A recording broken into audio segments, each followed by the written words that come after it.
Seigneur, viens me visiter, viens me transformer pour émaner ta présence, refléter ta lumière, évoquer ta beauté.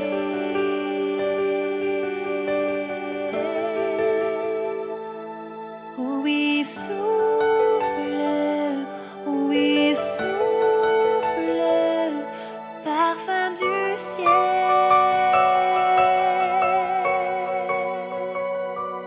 que les souffles de l'amour coulent à flot sur ma vie.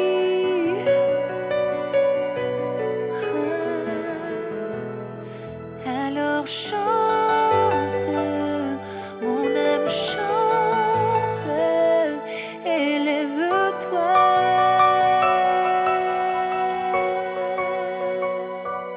N'attends plus,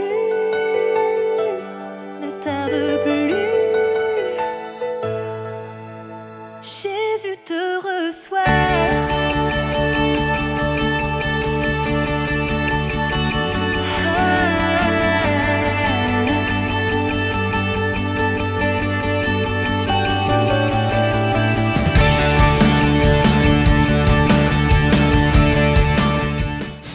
Moi, ce que je voulais dire, c'était par rapport à...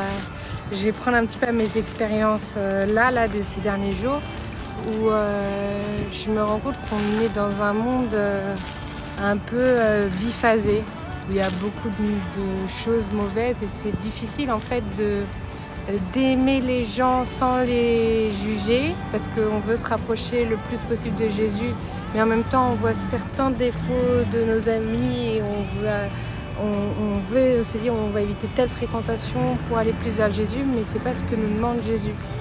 Jésus nous demande d'avoir plus d'autorité contre le mal, mais de justement inspirer nos amis à les ramener vers Jésus.